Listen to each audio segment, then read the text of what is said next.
My name is Carol Knudsen, and I've been attending the Simi Valley campus of Real Life Church for about 12 years.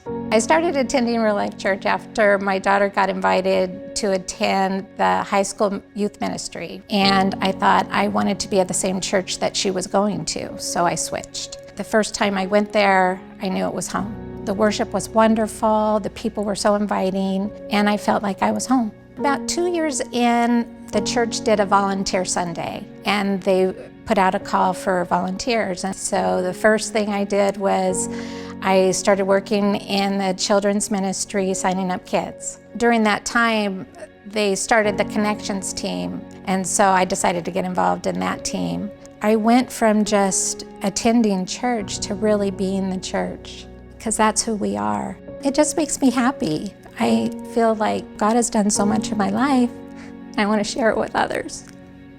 So I have 2 foster kids, and my foster daughter's grandfather passed away, and so we went to the memorial service. But afterwards, we went to the grandparents' home, and there was a young woman there that I had never met. We just got to talking, and I got the sense she didn't go to church, but that there were things going on in her life that she needed the Lord. I kind of started talking about the experience of being a foster mom for the first time, told her about how much support I got from church and kind of the God things that happened along the way. As the conversation progressed, I just said, we're right up the street here. You should come by sometime and check us out. I left that day, and that was the end of it. And so fast forward to Christmas Eve of 2021, I was serving and I was meeting a new volunteer for the first time. So we started to chat. We were wearing our masks. I asked her what brought her to Real Life Church, and she told me that somebody had told her about Real Life Church, and she decided to come and check it out. And then she said, "Wait, you're the one that told me about Real Life." And so it was an amazing feeling to see her again. We didn't really even remember each other's names. We didn't recognize each other, and yet there we were on Christmas Eve, being brought back together by the Lord.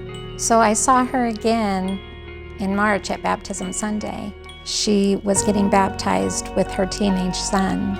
It was such a joyful day to see that conversation that I had actually a year before came to fruition, and she was making her public declaration of Christ. It's an amazing feeling to be a small part in somebody else's God story.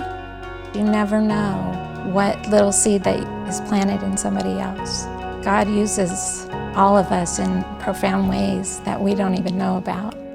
And it was just really a blessing to be able to see how He used that little seed that I put out there into the world. God's calling comes in many different forms. It could be a pastor saying they needed some volunteers. It could be a group needing a leader. Sometimes it's just sharing your story with a stranger at a memorial service.